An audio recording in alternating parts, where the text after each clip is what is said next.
संपूर्ण महाराष्ट्रात 1 मे निमित्त महाराष्ट्र दिन साजरा होतोय। मात्र विदर्भात पुन्हा एकदा स्वतंत्र विदर्भाची मागणी करत विदर्भवाद्यांनी काळा दिवस पाळलाय।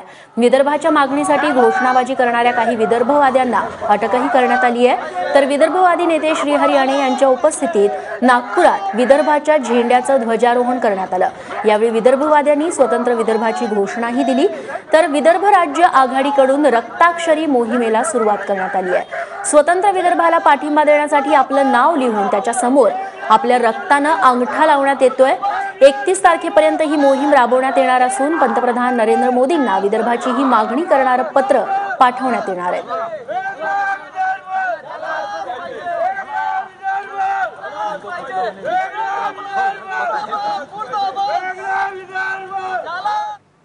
आणि या सगळ्या संदर्भात विदर्भवादी नेते श्रीहरी अणे यांच्याशी बातचीत केली आहे आमच्या प्रतिनिधी सरिता कौशिक यांनी। वेगळ्या विदर्भाची मागणी दरवेळेला 1 मेला होतच असते, मात्र ह्या वेळेला ती मागणी अजून तीव्र करायला म्हणून रक्ताक्षरी आंदोलन आपण नागपुरात पाहतो आहोत। नागपूरच्या मेहडिया चौकामध्ये अशा पद्धतीनं हे आंदोलन होत आहे। श्रीहरी अणे जे या आंदोलनाचे आघाडीचे नेते आहेत ते आपण बघत आहोत का इथं आपलं हस्ताक्षर करत आहेत। आणि महत्वाचं म्हणजे हे पत्र जे आहे ज्यावर प्रत्येक जण आपला रक्ताचा हा ठसा लावत आहेत, हे पत्र थेट देशाचे प्रधानमंत्री नरेंद्र मोदी यांना लिहिलेलं आहे। विदर्भ राज्य आघाडीनं हे पत्र लिहिलेलं आहे। आणि सर आपल्या बरोबर आहेत। आज अशा पद्धतीचं आंदोलन करण्याची गरज आपल्याला का भासली?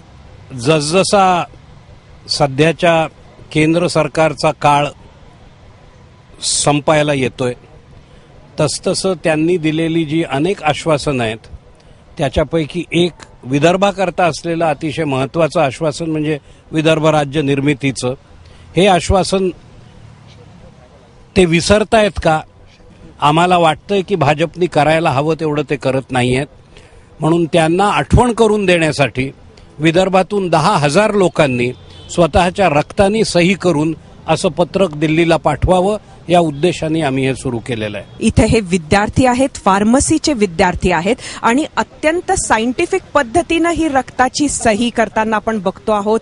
काळ्या टी शर्ट्स, काळे शर्ट घातलेले आहेत, त्याचबरोबर वेगळा विदर्भ झालाच पाहिजे अशा पद्धतीच्या टोप्या सुद्धा या लोकांनी घातलेल्या आहे। त्यामुळे आता तरी शासन यांचा आवाज ऐकेल का हे बघावं लागेल। कॅमेरामन अतुल हेडेसह सरिता कौशिक, एबीपी माझा।